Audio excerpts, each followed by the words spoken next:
दोस्तों नमस्कार। आपकी सफलता ही मेरा मिशन है।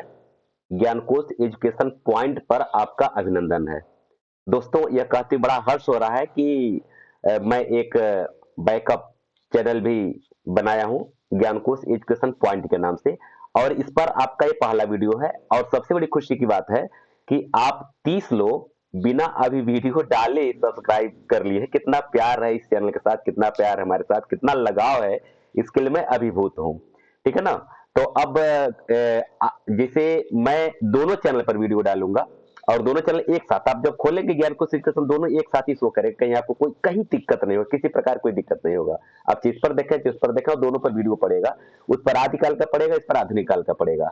तो आज हम लोग प्रैक्टिस सेट 1 आधुनिक काल का हम लोग शुरू करेंगे, और जितने भी प्रश्न बनेगा ना, इतना लाजवाब प्रश्न बनेंगे, आप देख करके मस्त हो जाएंगे। आप प्रश्नों को देखिए अंत तक, उसके बाद से देखिए कितना आनंद आता है। तो चलिए हम लोग पहला प्रश्न देखते हैं। अद्योतन सूर्य का कुवलय माला नामक रचना का प्रकाशन वर्ष। आप जानते हैं कुवलय माला अक्सर पूछा जाता है, कई बार टीजीटी में पूछा भी जा चुका है।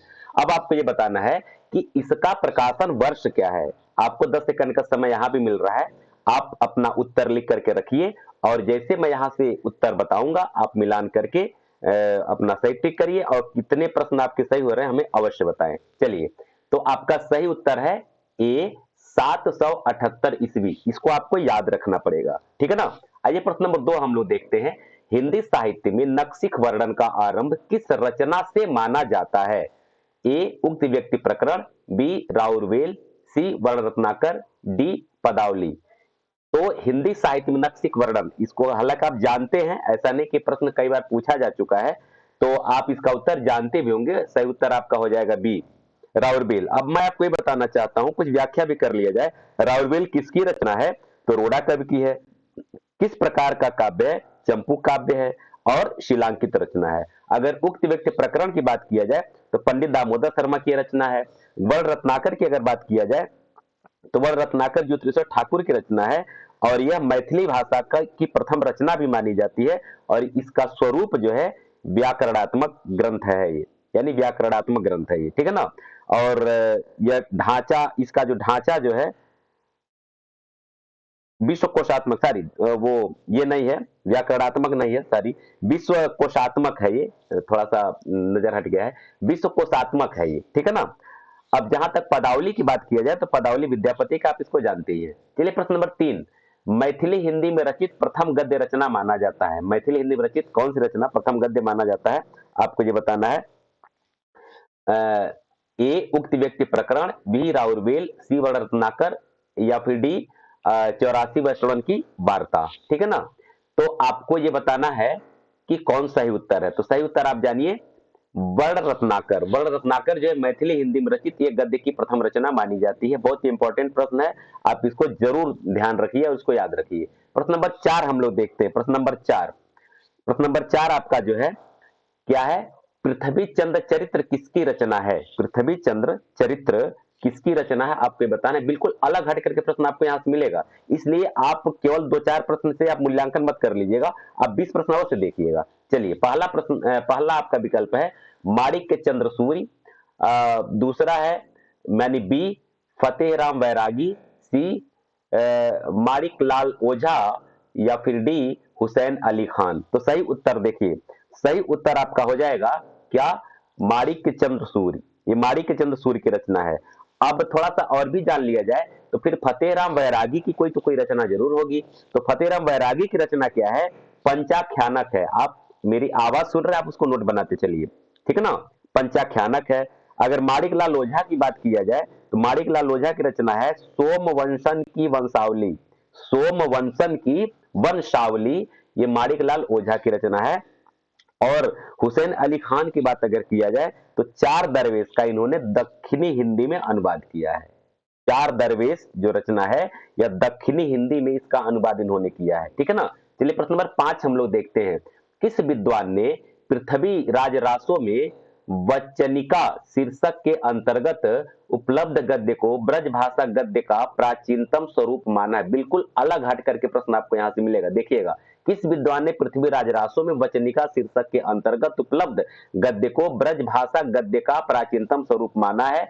ए डॉक्टर वीरेंद्र नाथ मिश्र, बी सूरत मिश्र, आपका हो जाएगा सी प्रोफेसर एहतेशाम हुसैन, और डी जॉर्ज ग्रियर्सन। ठीक है ना। तो चलिए आपका सही उत्तर क्या होगा, सही उत्तर आपका हो जाएगा ए डॉक्टर वीरेंद्रनाथ मिश्र। ठीक है ना। अच्छा, जहां तक सूरत मिश्र की बात है, जानते हैं कि बैताल 25 की रचना है। ठीक है, आगे बढ़ते हैं, हम लोग प्रश्न नंबर 6 को देखते हैं। लल्लू लाल की रचना माधव विलास का प्रकाशन वर्ष है, क्या है? माधव विलास का प्रकाशन वर्ष क्या है, आपको ये बताना है। सन 1822, सॉरी सन 1812 ईस्वी, सन 1815 ईस्वी, या सन 1811 ईस्वी, या सन 1817 ईस्वी। तो सही क्या है आपको ये बताना है। तो सही उत्तर देखिए, सही उत्तर आपका हो जाएगा डी सन 1817 ईस्वी। बहुत इंपॉर्टेंट प्रश्न है। माधव विलास पूछा जाता है कि किसकी रचना है, लेकिन अब माधव विलास का प्रकाशन वर्ष क्या है, अब आपको ये भी याद करना है। प्रश्न नंबर 7 देखिए, दक्षिणी हिंदी का प्रथम गद्य लेखक कौन है? तो आपको बताना दक्षिणी हिंदी का प्रथम गद्य लेखक कौन है। पहला यानी ए ख्वाजा बंदा नवाज गेसुदराज, बी मुल्ला वजही, सी हुसैन अली खान, डी मथुरा प्रसाद शुक्ल। तो चलिए उत्तर देखिए, सही उत्तर आपका हो जाएगा ए ख्वाजा बंदा नवाज गेसुदराज। ठीक है ना। यह दक्षिणी हिंदी के प्रथम गद्य लेखक माने जाते हैं। बहुत इंपॉर्टेंट प्रश्न है, मोस्ट इंपॉर्टेंट है, इसको नोट्स जरूर बनाइए आप। चलिए प्रश्न नंबर 8 देखिए, दक्षिणी गद्य की प्रथम पुस्तक मानी जाती है, कौन सी पुस्तक दक्षिणी गद्य की मानी जाती है, आपको ये बताना है। ए शिकारनामा, बी मेराजुल आशकीन, सी पंचांग दर्शन, या फिर डी सबरंग। तो सही उत्तर क्या है देखिए, सही उत्तर आपका हो जाएगा बी मेराजुल आस्कीन। अब प्रश्न ये बनता है कि मेराजुल आस्कीन ये रचना किसकी है? तो मेराजुल आस्कीन गेसुदराज की रचना है, जो अभी आप अभी जस्ट पढ़े हैं। उसके बाद शिकारनामा की बात अगर किया जाए तो शिकारनामा भी गेसुदराज की रचना है। पंचांग दर्शन आप सब जानते हैं, मथुरा प्रसाद शुक्ल की रचना है। और सबरस ये मुल्ला वजही की रचना है। ये चारों रचना बहुत महत्वपूर्ण, इसको ध्यान रखिएगा। प्रश्न नंबर 9, मिराजुल आस्कीन में किस धर्म का उपदेश दिया गया है? प्रश्न को देखिए, कितना शानदार प्रश्न है, कितनी गहराई से ये प्रश्न उठाया गया है, इसको समझिएगा, कितने डीपली क्वेश्चन है ये।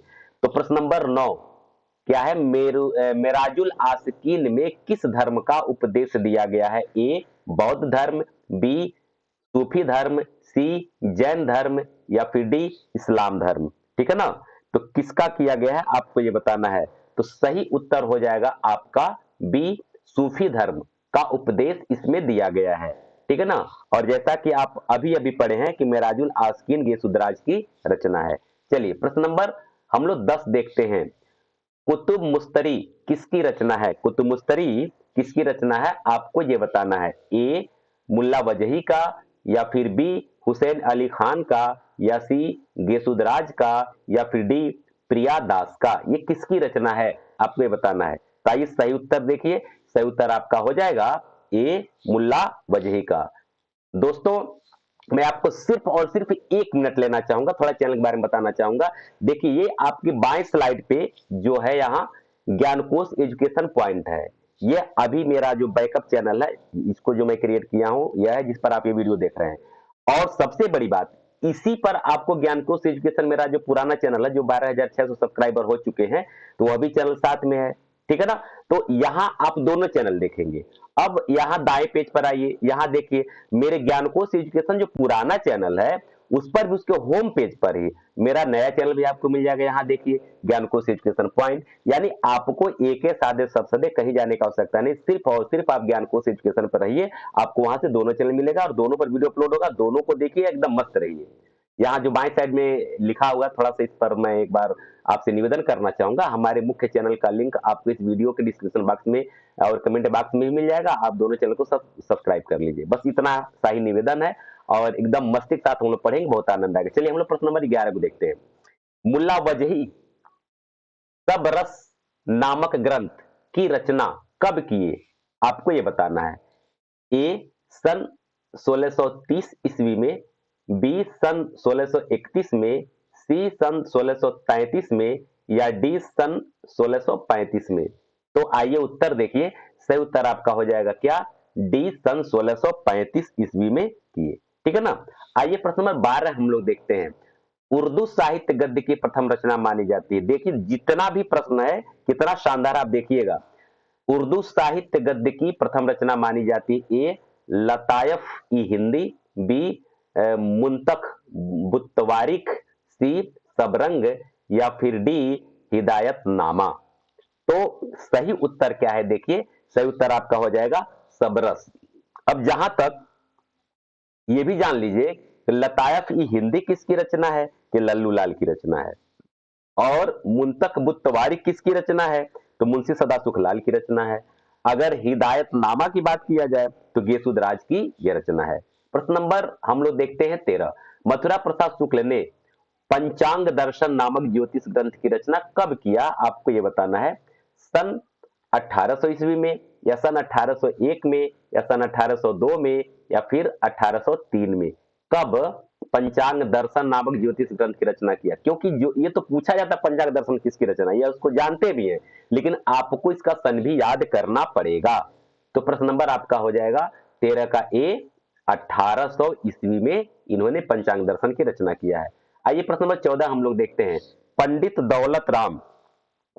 दौलत राम ने जैन पद्म पुराण की भाषा अनुवाद कब किया था? यानी यहां भी आपको ये सन ही याद रखना पड़ेगा।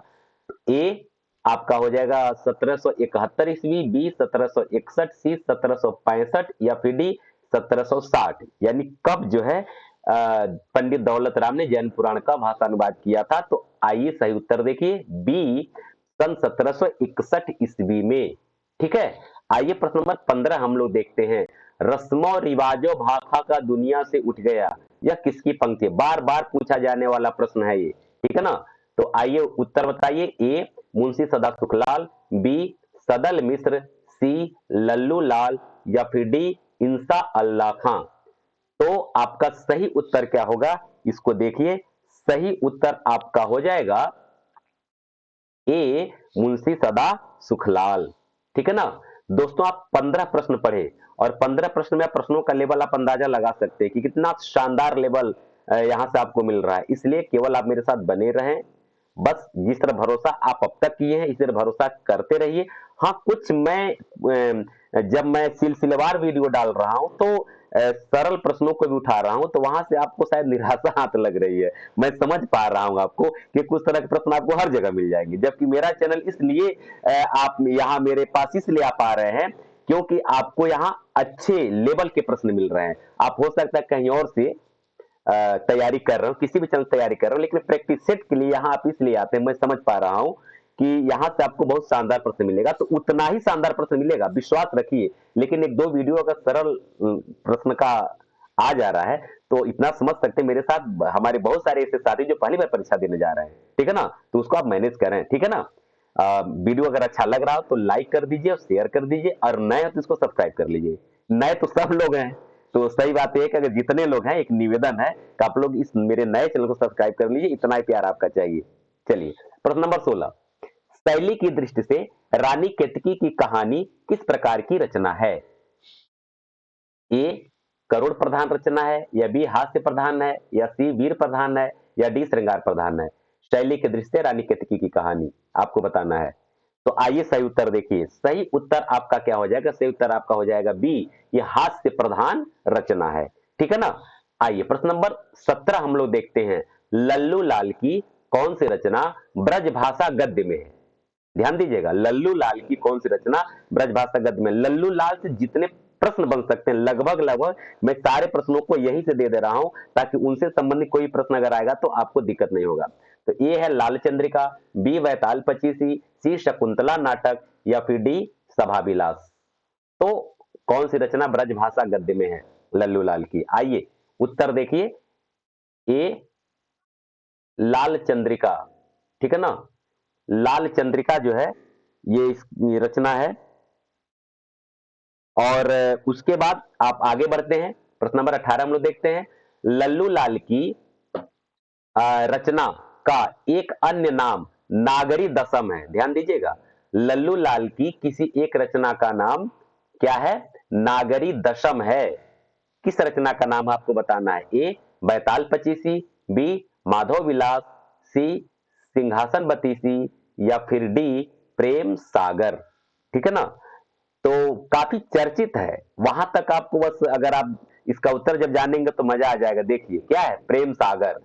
प्रेम सागर का एक अन्य नाम है नागरी दशम। ठीक है ना। प्रश्न नंबर 19 देखिए, लल्लू लाल उर्दू को यामनी भाषा कहते थे, किस रचना को करते समय, ध्यान रखिएगा, किस रचना को करते समय यामनी भाषा को छोड़ने की बात कही है।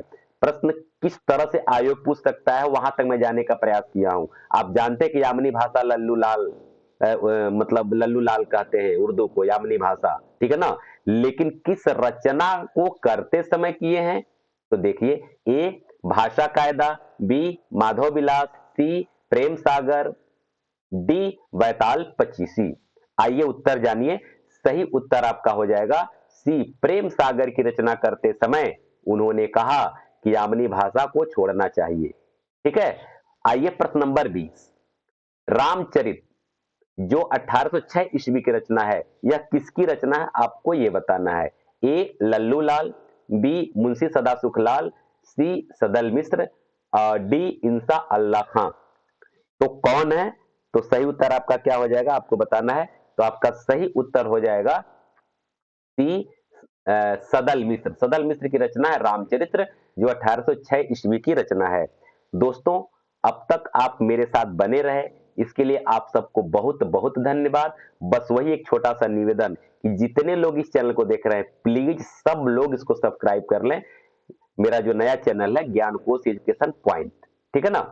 और इस वीडियो को लाइक करें, दूर दूर तक फैलाएं, बस यही आपसे निवेदन है।